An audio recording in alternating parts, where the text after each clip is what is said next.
Remember that time you were about to give that presentation at work and your heart was beating out of your chest? Look, we've all been there. In front of people, whether on stage, in a meeting room, maybe even on a Zoom call, and for no reason, we're just really nervous and anxious, even though we're well prepared. But the difference between an experienced and an inexperienced speaker is that the experienced speaker knows how to handle their nerves. It's about managing your emotional state. So in this video, I'm going to share with you 5 of my best tips for managing presentation stress and anxiety. Hi, I'm Shadé Zahrai, and I help professionals to hack their careers, overcome their limiting beliefs, and confidently create the extraordinary life they deserve.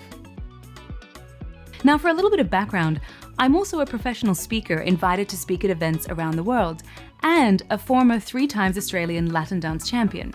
So I'm no stranger to the stage, nor managing nerves. As a foundational principle, when you're focused on what other people think of you, instead of focused on how you can be of service and of value, you're then exposing yourself to believing that you might be judged or might not be good enough for them. Basically, you're putting yourself at risk of anxiety and fear kicking in because you've put the spotlight on yourself. But what is presentation really about? It's actually about your audience. It's about the value that you're offering them.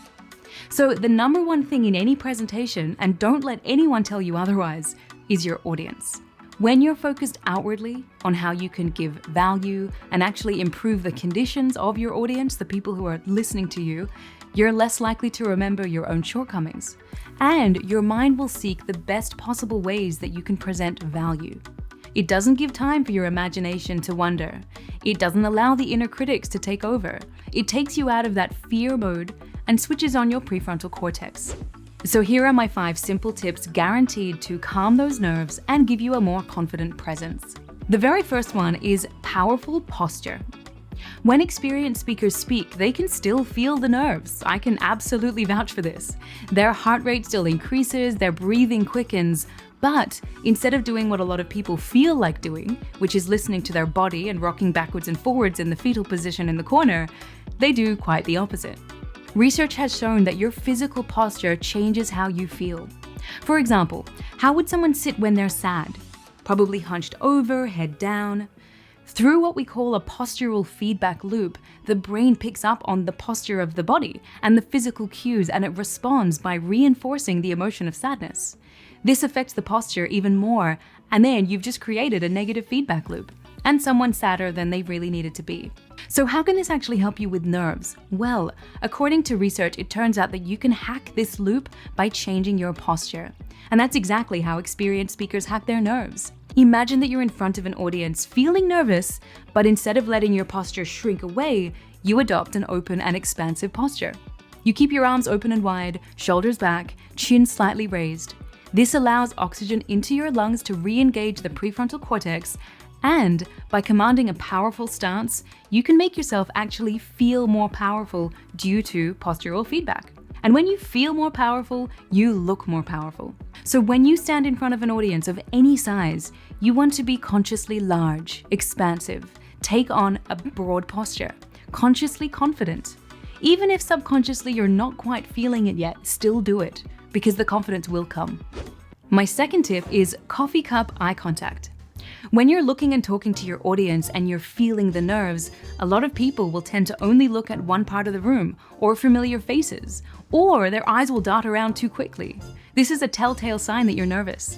To tame your wild eyes, what you want to do is look at your audience as though you're serving them coffee in a cafe. Let me explain. My first real job was as a waitress at a cafe, where I learned all too well what happened if you rush placing down a full coffee cup on the table. It spills, and you might have to take it back and make a new one. So the time it takes for you to put down that coffee cup without any spills, that's how long I want you to be making eye contact with one person in the audience. You want to take your time here, at least a couple of seconds of eye contact. Now, there are a number of advantages to this. It gives the audience the impression that you're composed. It adds to the impact of your statements, especially when your pauses are timed. You see what I did there? Yeah, that was probably a little too long and more on the creepy side, so you want to practice this until you find that right balance. The third is purposeful palms. You'll also probably have noticed that experienced speakers use gestures that are very purposeful. When I first started presenting in public almost a decade ago, my nerves would make me flail my arms around like this. And for some reason, my nerves and anxiety completely took over and my hand gestures were all over the place. A very, very sweet lady approached me after one of my sessions and she told me straight. She said, "Shadé, you might want to record yourself speaking. You'll notice that sometimes your gestures are quite distracting." Now, I'll admit that it hurt at the time to hear it, but I started then asking colleagues to record me, and yep, I definitely saw what she was talking about. I've since learned to bring in my dance training with my hand gestures, and you might have noticed that when I present, I'm often extremely deliberate. One other thing to keep in mind is how you can use gestures to enhance your message. Vanessa Van Edwards, the founder of Science of People, shares a TED Talk where she speaks about the power of gestures, and she references a study that her and her team conducted analyzing TED Talks. She shared that most speakers come out and they say something like, "Today I want to talk to you about a big idea. I'm going to break it down into 3 areas that are going to change your life." She explains how not only are they communicating with their words, but also their hands. Because as she says, your brain gives 12.5 times more weight to hand gestures.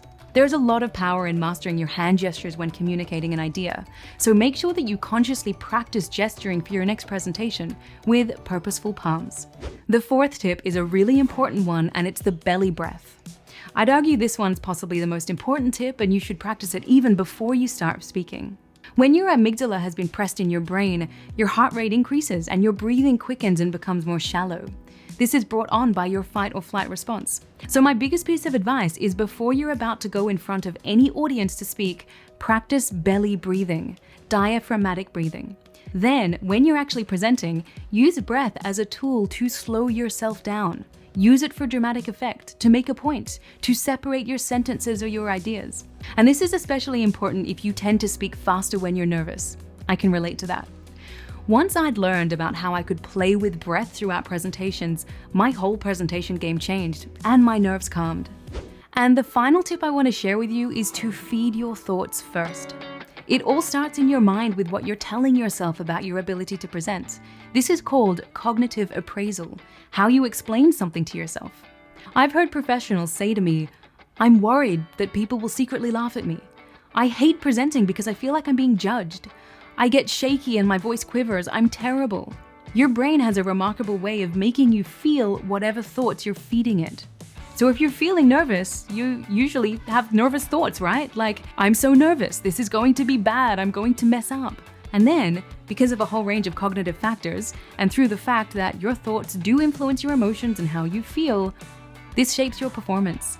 It influences how you actually show up and perform when you're in front of people. But here's where you can start to rewire your brain. If you use positive self-affirming self-talk to yourself, like, "I'm confident and prepared.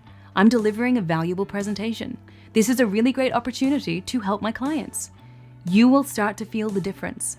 Research published in the Journal of Sport and Exercise Psychology found that athletes who actually used positive and motivational self-talk ended up performing better than those who didn't. And in another study, they found that positive self-talk improved self-confidence. So there you have it. I really hope you found these tips useful. Practice them before your next presentation and use them to help you overcome your presentation jitters. I'm Shadé Zahrai, and I'll see you next time.